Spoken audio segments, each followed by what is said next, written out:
she's so drunk. If you've ever been to one of these, this is TV Guide Magazine. We love TV. You guys love TV. We are fans as much as we are writing about it. You guys are fans and you show up for these people. So what we do is we love to bring together some of your favorites to come back here and talk about their experiences with you, and you guys can share some moments with them as well. So I want to bring out our our panelists here. They're just tremendous. So I'm going to bring them out here. First we have Amber Nash from Archer. Mr. Robert Buckley from iZombie. Miss Pat Graham from The Rise of the Teenage Mutant Ninja Turtles.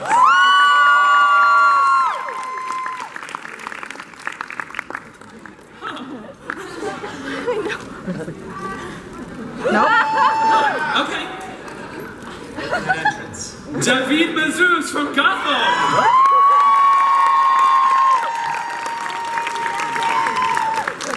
Mr. Bob Morley from The 100.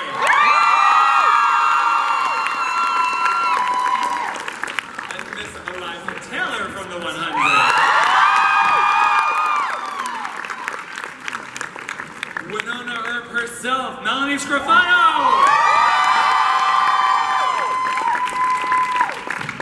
Krypton's Cameron Cuff.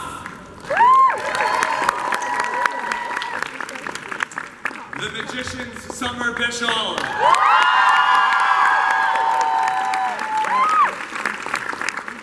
And you guys saved him, Tom Allison from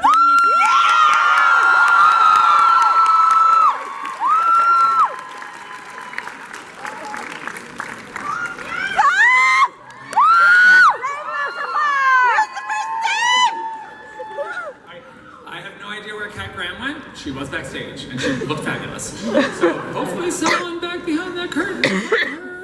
Okay, all right, so congratulations and thank you guys for coming out for this today. Thank you so much. Let's give them a round of applause. Each and every one of you has touched the fans and connected with the fans, and it's just so awesome to watch. But for Tom, you know, every actor says, I would not be here if it weren't for the fans. But Tom, you can literally say that you would not be here in San Diego if it weren't for the fans. That's absolutely true. This was, the campaign to save Lucifer was sudden and unrelenting and awesome. What was that like for you going through that entire process?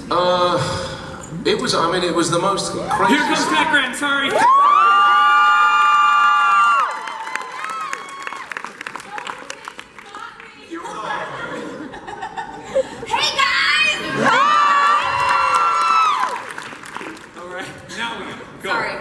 Go ahead. So how was it? Because I know it was you. I mean, it devastated you to get cancelled. Yeah, I was gutted when we got cancelled actually.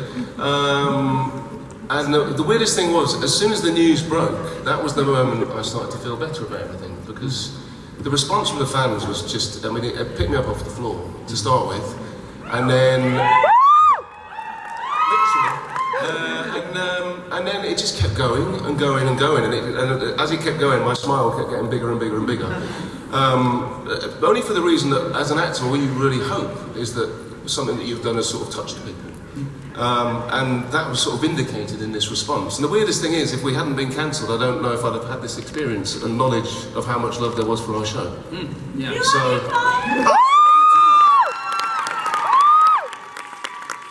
the fans saved us, and for that we will be eternally grateful. And it feels like they now have a sort of share in our show. And there's a lot of Lucy love, and there's a big Lucy family. So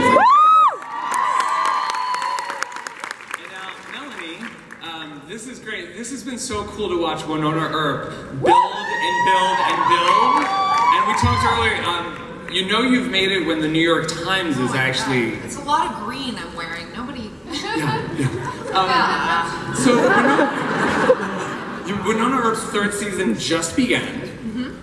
You guys are getting so much great attention, so much acclaim. The Earpers they're growing by day. That must feel like such great validation, especially for the fans who have been there from the start. I think the piece in the New York Times just gave us a credibility that I think certainly our fans always knew we deserved. But it's just such a special show. It has so much heart.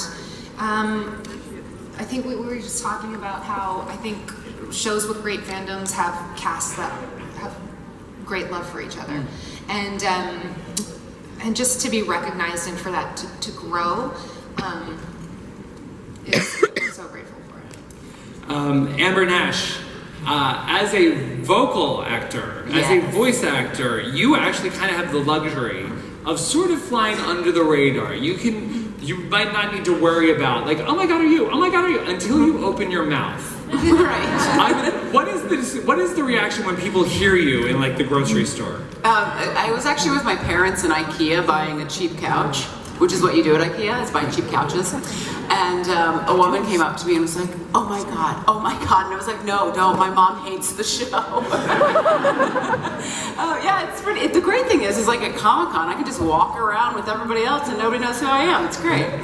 Yeah. Do people ask you like, oh my God, will you please call this person and say something horrible to them in the voice? All the time. I've done lots of video messages, lots of outgoing messages for voicemail. I'm all over the place. I do bachelor parties, guys. You can hire me for bachelor parties. Kat Graham. Hi. Hey, welcome. All right, so Kat, you come from one of the first true like vocal active fandoms. You bring a lot of that, and now you're jumping into voice acting. I know, I'm so grateful for having such an awesome Vampire Diary fans in the head! Yeah, and now I'm doing Teenage Mutant Ninja Turtles, and it's wild because it's April O'Neil, and I've been told that I have a funny voice, so I'm glad I have a job for it now. But it's very cool and it's very different and much sillier than Bonnie. Yeah. And also, I believe historic character. This is the first African American April O'Neil. One thing I pride myself in one of my favorite parts of this journey that I've had over the past 10 years is I've got a big, amazing, beautiful young female audience. So everything that I do, I want to make sure that I keep them in mind, and I make you guys proud, and I do work and characters that inspire you and empower you. So even if it's just a cartoon, I want the cartoon to be kick-ass. I want it to have some initiative and empower you. So hopefully I do good for you guys. Nice. Yes. All right. And now, Amber, do you have any advice for her? You just read your scripts. I didn't read my scripts in the beginning, and they're like, Amber, you have to start preparing before we pay you more money. And I was like, okay.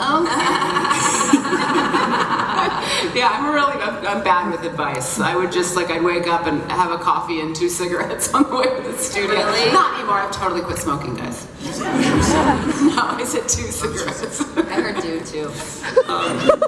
Okay, Eliza and Bob.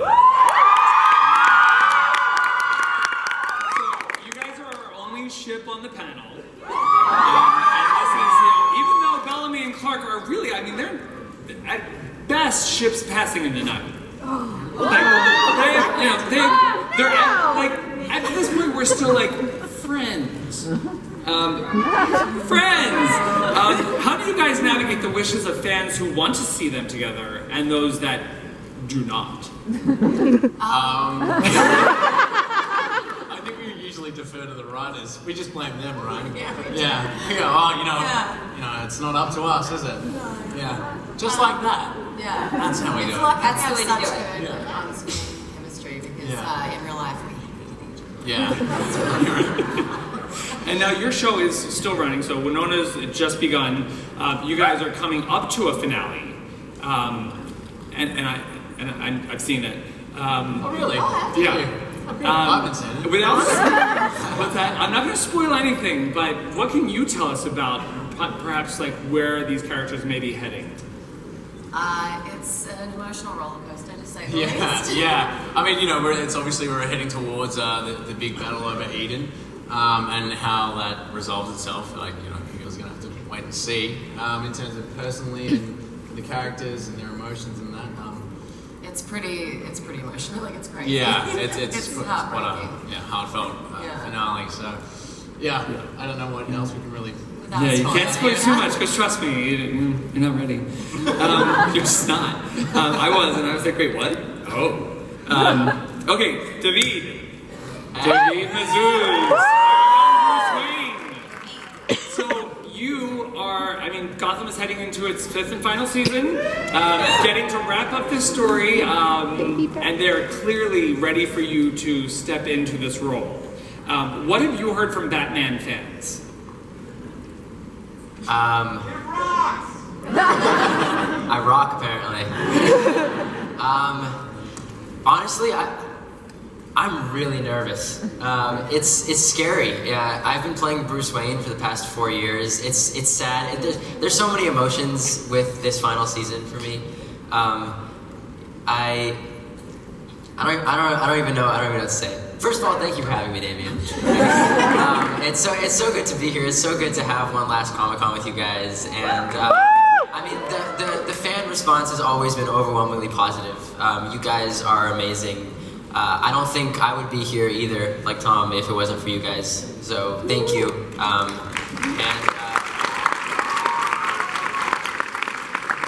really excited. I think this season is going to be the best season yet. Yes. All right. Cameron. Hi, Dan. Cameron Cuff. So we're going from Batman to Superman's grandfather. Great, thank you to the one person who clapped. But He's probably a family member. if you guys do know, this kid, he is one of you. Super fan. He knows his comic book stuff inside and out. This guy drops comic book artists' names like they're his agents and talent, like publicists. He knows so much about Superman. He was born to play this role. For Comic-Con, when you're here, what is your dream to-do list? Oh my gosh, I lived it last night at the WBTV Mixer. Uh-oh. So basically, Tom Taylor, who writes this brilliant comic book called Injustice, amazing, right? Great book. He took me under his wing. He's like, do you want to meet Jim Lee? Do you want to meet Brandon Routh? Do you want to meet Steve Orlando? Who do you want to meet? He shepherded me around the whole place and introduced me to all of my heroes. It was awesome. None of whom were actors or directors or anything. It's all comic book people. It's great. And this is your second Comic-Con. Yes, it is, yeah. How was it coming back and having a panel with a crowd that has seen the show? It's pretty amazing, because I think the thing is, when we first came here, no one knew what the show was, and what we endeavored to do from the beginning was, tell you a story that you didn't think you were going to see, and we said from the beginning that Krypton is not the show you expect it to be. And I think a lot of people thought, yeah, boom. And we ended up not doing that. And we've created an alternate timeline in a really ambitious show that we're super proud of, and it's great to be able to finally talk to fans about what Krypton really is. Nice. All right, and Summer Bishel. Who knew when we first met this girl at Breakbills that she would end up becoming, this is my favorite, the High King? This character has developed, she's deepened, she's over the 3 seasons, and obviously, people fell in love with her. When did you first start to realize that she was connecting with fans? It's sort of come in layers, I would say. I think I felt love season 1. I felt love before we even premiered and we came to Comic-Con, and we all were sort of like, hey, we know you love these books and we love them just as much as you do, and we want to do them justice for the same reasons that you adore them for. So I've always felt the fan love, and we have such a strong support system and fan community with our show. But definitely over the past 6 months, it's floored me and surprised me, people's response to Margot, and I'm obviously thrilled about it. Yeah. Yeah. Amazing. Yes. We love Margot.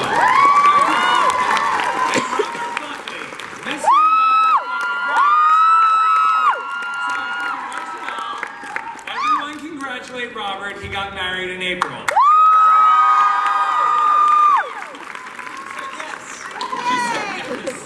And now, Robert is somebody that I've wanted on this panel for years because I feel like Major is one of the most underrated characters on television. Yeah!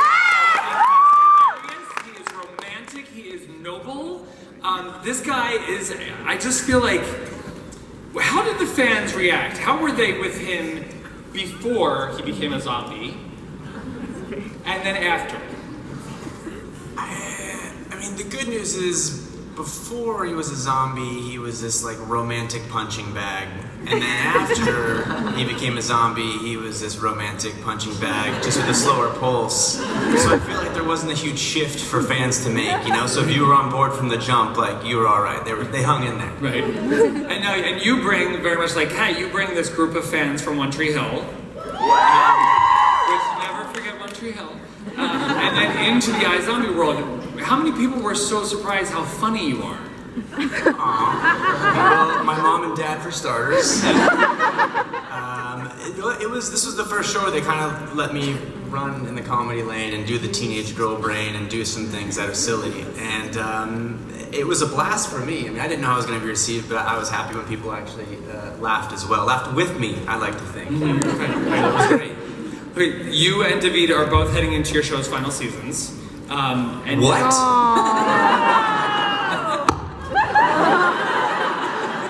Yes, they canceled One Tree Hill. Guys, find my wife. Tell her we have to return the car. I'm sorry, honey. Shit. How does it feel knowing that you guys do get to end these stories and give the fans closure for these characters? David? Thank you. It's the best feeling ever. Gotham is an origin story. Gotham is the story that bridges the gap between, for my character, a rich boy that had his parents gunned down in an alley, to Batman. And if we didn't get to see Batman, we wouldn't finish the journey. We wouldn't have completed the point of Gotham. So to be able to know that we're going to our final season, it means everything. It means the fact that we're gonna do this right. Every TV show in theory has an end point, and we kind of just stretch it out. We stretch the middle out a little bit more and more when we get picked up for another season. So when we but in theory, at the end, it should end in a way that makes sense, that has an arc from the beginning to the end. And being able to do that, like I said, means everything.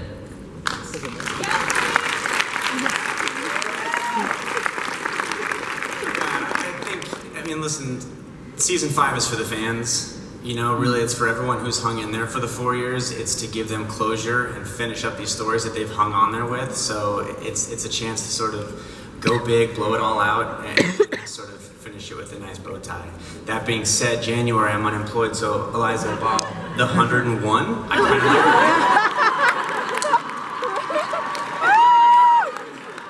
like. Or you could do bachelor parties with me. Yes. Great. Yes. You could be Superman's great uncle. See, we're gonna get you a job by the end of this time. So we're not going back to Buca de Beppo. So Eliza and Bob and Buckley and David and Tom, none of your shows are not paneling at Comic-Con this summer. How is that? They're not, they didn't bring us mid-season shows. They didn't know they were going to be on. How is it for you guys being here and knowing you're not getting that? Well, we've got this panel, so... Yeah. And you guys are really well spoken, so yeah. It's good you can talk for us, which is great. Yeah. No, I don't think they were bringing back any mid-season shows for CW.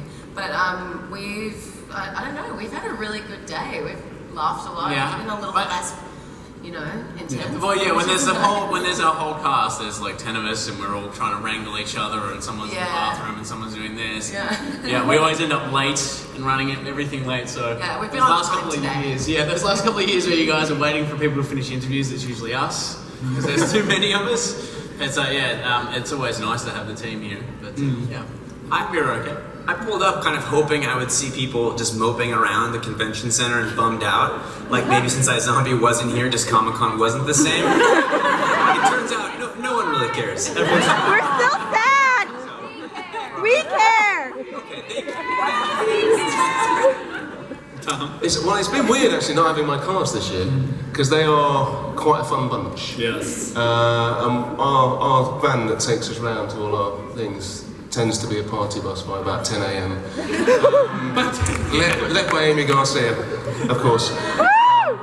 And we're all fully choreographed by about 4 by Amy Garcia. But yeah, no, it's been I wasn't expecting to be here, Damien, so to be quite honest. I'm just glad I'm here. It's really difficult getting those credentials. Now, Kat, something that happened back in the holding room while we're waiting was Kat had a mini reunion with her old Vampire Diaries friend Julie Plec. I've had a couple reunions. I literally bumped into Paul Wesley and Kevin. Give it up for Paul Wesley, y'all. And I literally ran into Michael Malarkey earlier today because I was doing stuff for Cutthroat City, which is a movie I hope you guys check out, 2019, that I had a panel for. So I'm just And then you see Julie backstage. It was wild. I was like, God, I hadn't seen anyone really since we wrapped. I haven't stopped shooting stuff, so it was really cool. Yeah. It's just cool to see, everyone. We're all gonna party again together. There's a big party tonight. It's gonna be cool. Did Julie offer you a guest spot on Legacies? By the way, Matt Davis can hold it down, so I'm not worried about any of that. I've been booking I have so many projects that I can't do it. But you also have the Netflix movie that just dropped last week. Yeah, if you guys haven't seen How It Ends, it's on Netflix right now. It's with Forrest Whitaker and Theo James. It came out on Friday, so. Yeah, it's really good. It's really creepy, and I watched it as soon as it came out, and I was like, damn, this is scary. Yeah, it's really scary. Or the fact that I survive an end of the world. Yeah, right. It's actually kind of funny because I lose reception and I'm lost down the hallway one direction. So Melanie, how is Winona dealing with the emotional fallout of her last season? Was pretty heavy, and you said the show's really light, it's got a heart, but your character has gone through a lot of stuff, and the fans have it's really cool to watch them supporting her, because she's in a tough spot. How is she? Where is she heading this season? I don't know. Oh, come on, you filmed it. I forget. I feel okay, so last season I was pregnant and I would let you impregnate me on the show if you need a job. You're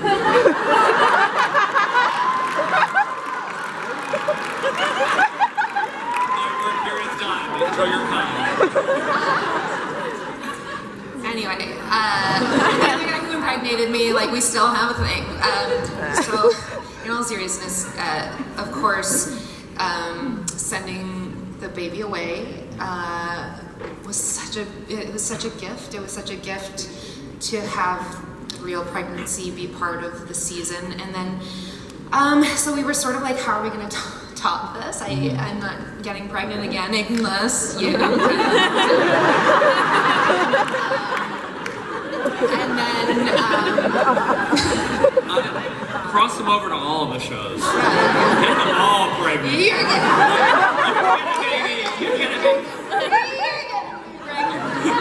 I don't know the question. It was so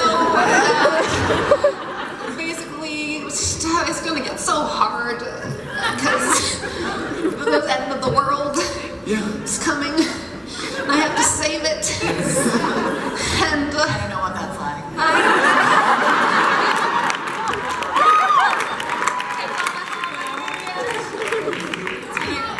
But listen, of course it's tough and a lot more challenging things happen, and at the heart of it all we have a baby who I want to see again. And if we can just break the curse, I may have a chance. All right, let's talk a little bit about representation, because a lot of you guys have some foot in the representation pond. Tom, Eliza, and Amber, your characters are all bisexual. Never forget that Lucifer gets down. Yes, he does. Damien, that's the only award I've ever won in my entire career. The Bisexual Representation Award. I've just been nominated again. Get it! And Netflix will campaign for you. Oh, yes. And Amber, actually, I think Pam is multi-sexual? Yes. She's had sex with everybody in the cast. And last season she was gender neutral. She really is everything to everyone.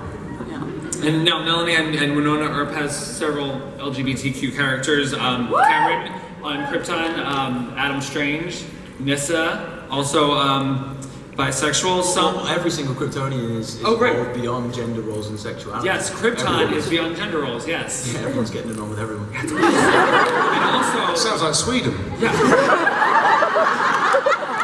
But it's really helpful because everyone on Krypton is hot. So Again, sounds like Sweden. Sorry. Summer and Kat, your characters in the books that you played characters based on the books didn't look like you guys at all. You know, Bonnie was a white girl with like, I believe it was like translucent skin, which like that just makes me think she was an alien. And Summer, Margot wasn't even a character. David, what is it like for you guys like to be playing, you know, in shows or playing characters where the audience can feel so included? I mean, it's tremendously important to me because I struggled for many, many years to find work, and one of the most common feedback I received when I was starting out and was very young and had just like moved to the United States and was still figuring out who I was I was too ethnic or I was too exotic, and a lot of the words I would hear and the language used around me and to me in the industry was not healthy. And when Margot came along, I mean, I was overjoyed because I was not a stereotype. And I think that's why it's been so important to me to constantly, as you said, deepen her and provide more layers and sort of steer that growth because those roles were limited and the world is changing and Hollywood is changing and very rapidly, and I think it's beautiful. I'm so excited.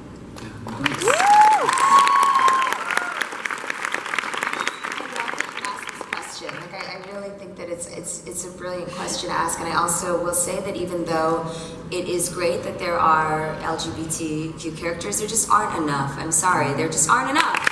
There aren't enough. There's so many amazing trans actors and actresses that deserve a shot.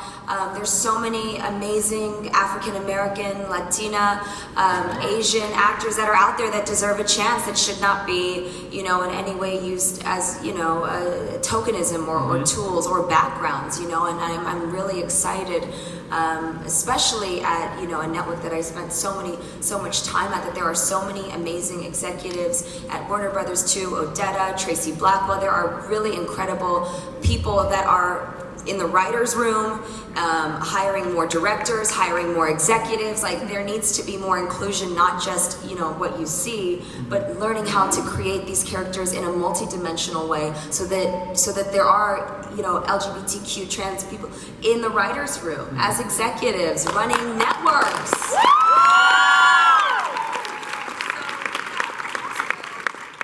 And I'll just say this, shut up.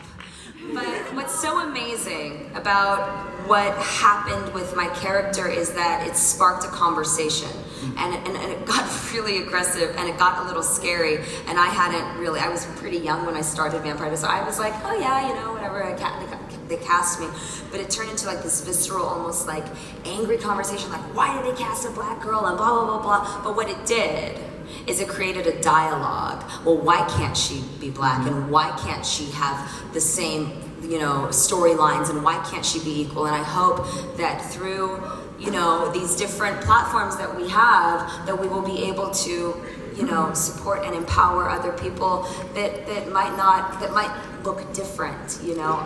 I love y'all, and y'all are really pretty, but it would be really amazing to see people that, you know, we just want to show the representation of the world and start finding, you know, some sort of balance in our world community so we can have more compassion for each other, so we can treat each other better, right?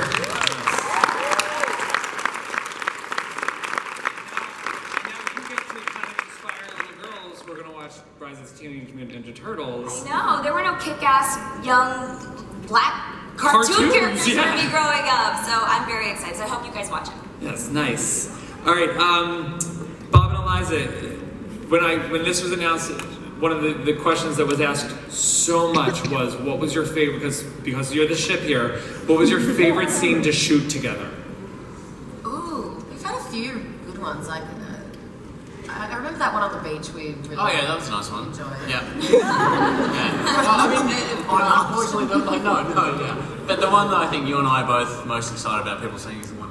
It's the finale. And it's not just trying to plug the new season, it's actually one of our favorites. It was, And I know It's something that would feel that. Yeah, thanks. All right. So for you guys, for the whole panel, who are you fans of? Can we start at the other end? No, because I'm afraid of who she's a fan of. On behalf of the panel, I would like to ask, of the favorites, who's your favorite? They couldn't make it. That's how I got on this panel. Katie likes to scratch. So Amber, I'll start. I had like a little geek out moment. I was backstage in between panels and interviews yesterday, and the Preacher cast walked by. And I was totally like, I was with Lucky, who's also in the Archer cast, and he's like, go talk to them. And I'm like, no, they don't want to talk to me. Yeah, so that's who I geek out about. I love that show. Is anyone ready? Because I'm not. I'm telling you a genuine experience I had last Comic-Con.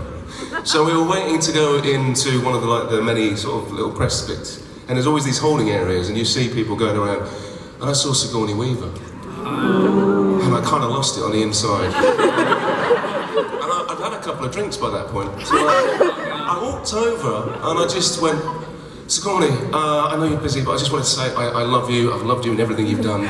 And she looked at me, deadpan, and she went, yeah? That's because you don't know me, and walked off. I think she was being funny. Why do you think she was being funny? I love that response. I was a little bit crushed, but anyway. Still love you, Sigourney. Gorillas in the Mist is my favourite. I should say aliens because I'm here, right? Yeah. Yeah, I have an answer now. Sigourney Weaver. That's savage. I've been seeing all these Walking Dead posters everywhere. Do you guys watch Walking Dead at all? So Denai, I worked with her on All Eyes on Me. She's amazing. I'm a big fan of hers. I haven't seen her though. I don't. You mean people that we've seen? Or not? No. Or not? Who are you a seen? fan of? Yeah, I'm a big fan of hers. Yeah. All right. Bob thought he saw Nicole Kidman today, but it was did. not her. Yeah, no. I still like to believe that I saw her today. She's here. She's She's somewhere. here. I may have. I don't know. I'm a big fan of Brooklyn Nine-Nine. I like that. David? Well, the reason I didn't jump on this question was because I'm a fan of so many people here that it would like just drag out the whole Comic Con. But like I'll pick like my top three. Like Zachary Levi. Chuck is, I don't know if you guys have seen Chuck. It's my favorite show of all time. I've seen the entire series about 3 times. I'm so excited that he's the new Shazam. I met 2 years ago, I wasn't here last year, but 2 years ago I was here. I met him at, I think, the EW party. And I was with my sister, and she was like, just go talk to him. And it took me about like a half hour to gather up the courage to go talk to him. And then I finally did, and he was really, really nice, but I was making such a, I don't even remember, it was like, I blacked out. I was so nervous. I made a fool of myself. I don't think I said anything that made any sense. So that's number 1. Number 2, Neil deGrasse Tyson. I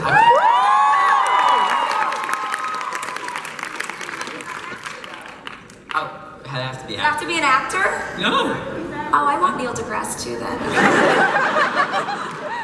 So I was getting out of, apparently I was like, the very first thing I did today was pull up to the convention center to do something at the Fox booth, and apparently he was there, like a minute before I was there, and I was kicking myself that I didn't get there a minute earlier. I want to meet him so badly. I've seen Cosmos too many times. I'm so excited there's another season.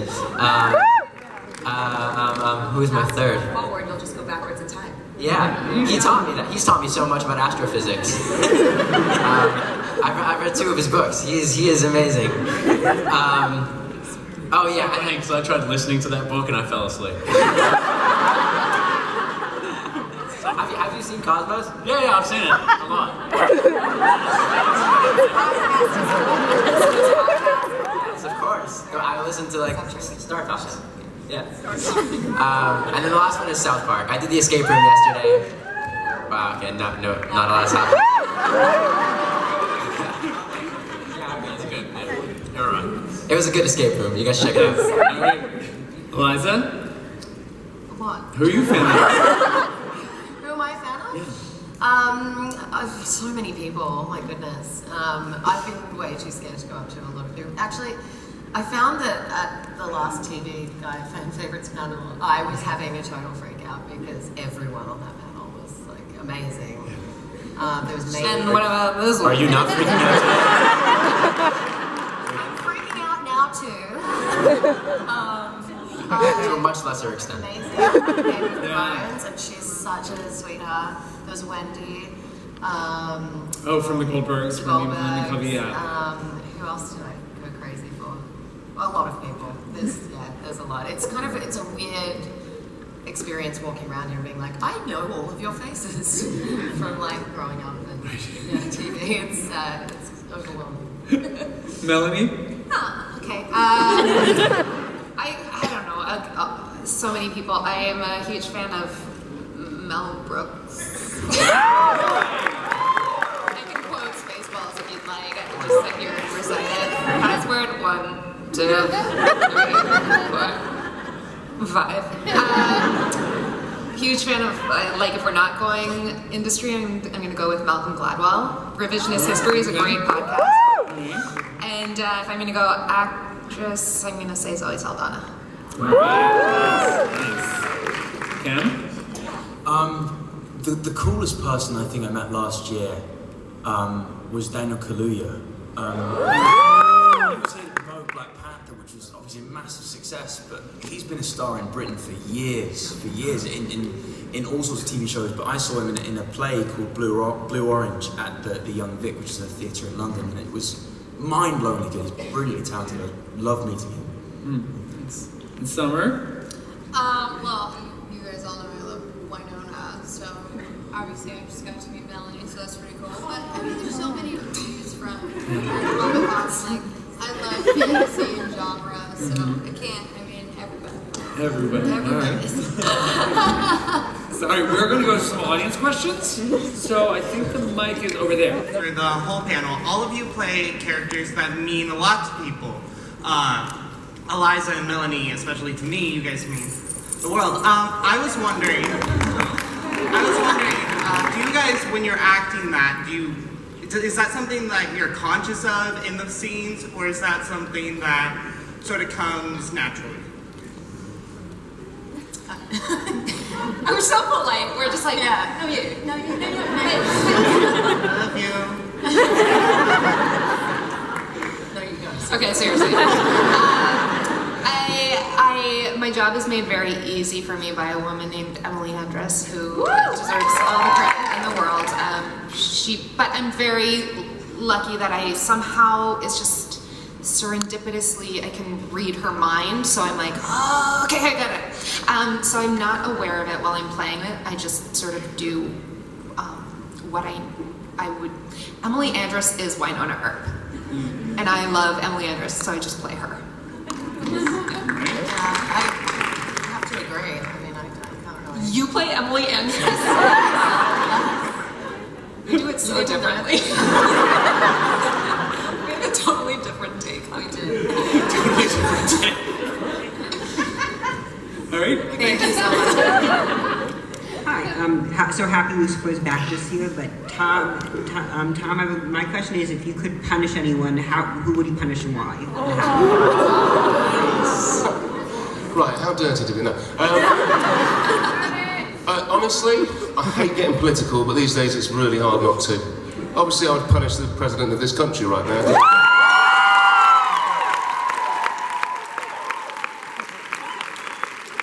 think he has a responsibility to the world that he doesn't uphold. And he deserves punishing for that. And for his hair. Okay.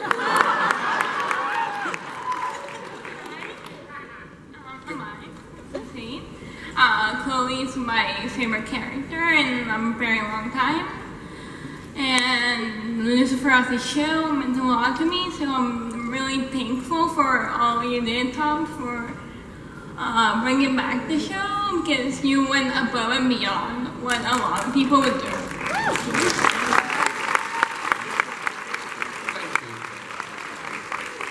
Do you know, I was during the time that Lucifer was cancelled, and the Lucifer hashtag Save Lucifer thing was happening. I did a fan convention in London, and were you there? Oh, Mum, sorry. They showed that the fans made a video for us, or for me, a montage of all the people around the world who were trying to save Lucifer. And I've never cried on stage before at one of these things. And I kind of did, because it was just so overwhelming, and I can't tell you how thankful we will always be to our fans for what happened with this show. It was magical. Yeah. Oh, actually, I was in the video. You were there? In the video. You were in the video. You were in the video? Yes. Oh my god, well you made me cry, so thank you. Thank you. So I do have a question, okay? For the entire panel, what has been your greatest challenge, or what is something you haven't done and you want to do?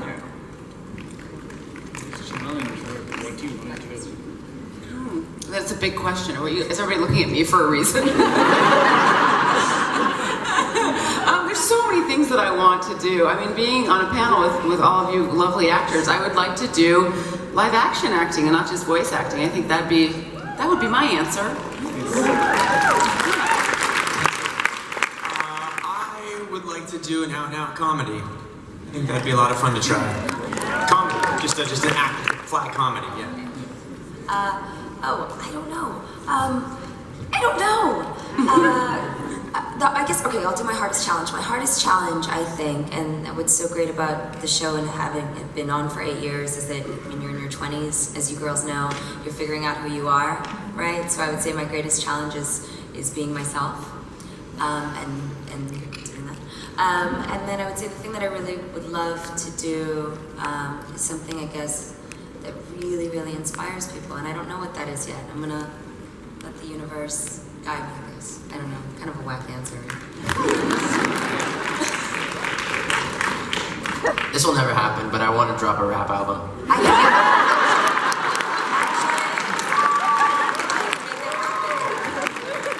What would you call it? Mirror neurons. It's a long story. I'm serious. If I was in a group, I'd call it 17A. They all have stories behind them. 17 what? 17A. Okay. So they're not fun. Yeah. You can explain on Twitter. Ask me later. Yeah. You know, I'd like to understand cosmos like this kid did. I'd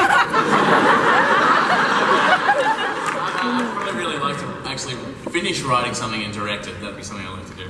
Yeah. Oh, it's me.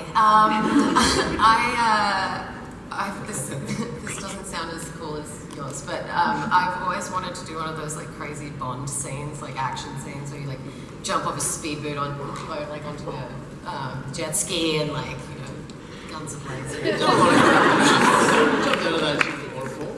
Yeah, but I didn't really. Oh, Yeah, I think that'd be like super fun to do, like a proper, like to train for a really big action scene. Yeah. And then eat pizza after. And then totally eat pizza afterwards. I actually got to direct a little handful in this season. Woo! Not a big deal, but kind of big deal. And the joke is like, yeah, well, everybody wants to be a director. Me too. Me too. I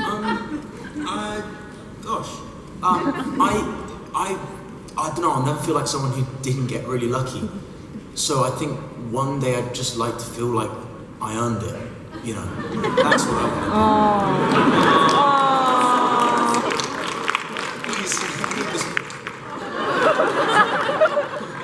She'll try and get you pregnant.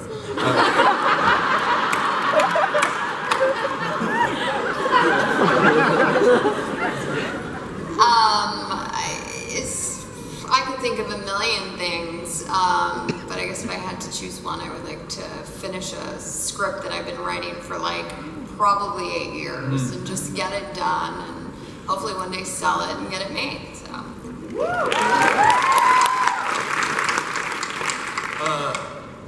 Greatest challenge, having 3 daughters. Things I'd like to achieve. Do you know, doing Lucifer actually made me sing again, which I hadn't done for a long time. So I'd quite like to do a musical. There you go. Thank you. That's a great question. Musical every year. I'd love to. Go ahead. So I had a question for Eliza. What did it take during your scene in Eden where you're trapped in the desert, locked outside of the bunker? What did it take for you to tap into your emotions during that scene? Good question. It was really, it took a lot because I never really, fully let go and like lose it. I knew I just had to for that. And it's very, it's very scary to just have a mental breakdown in front of 40 crew and it feels very strange. But yeah, so I just really psyched myself up and I asked for advice from a lot of directors and friends actors who've done the same thing. And then just had to go balls to the walls. It was crazy. The advice was there was a lot of breathing and psyching yourself up, and then my friend actually he was he's a director and he was go into the car and wind up the windows and just scream at the top of your lungs, and I was like, I can't do that. He was like, well, you're not going to do it on screen then. So I did it, and I just must have looked like a crazy person. Hollywood Boulevard being like, but it worked. It really helped. Yeah. Thank you. I think we have time for one more question. All right. Hey there. First off, my name is Rafael. Thank you all for doing a great job in all of your respective shows. My question is for Tom. Chloe and Lucifer have done a will they, won't they thing for a long time, and they kind of did a little bit, but not really. Just the tip. Yeah. Will they ever do you think? Or do you want them I've just realised it says that maybe, maybe people under 18 years of age.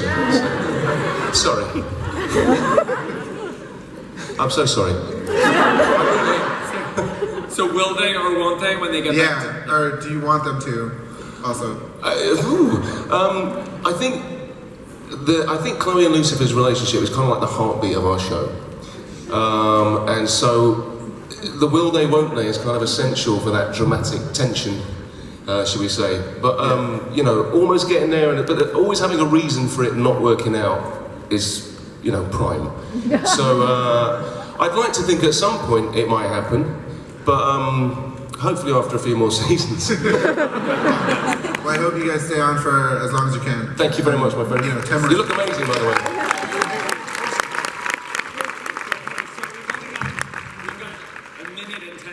Is there anything that you guys want to say quickly to your fans? Thanks for having us. This has been a really, really fun time as always, and yeah, you guys are amazing. So thank you.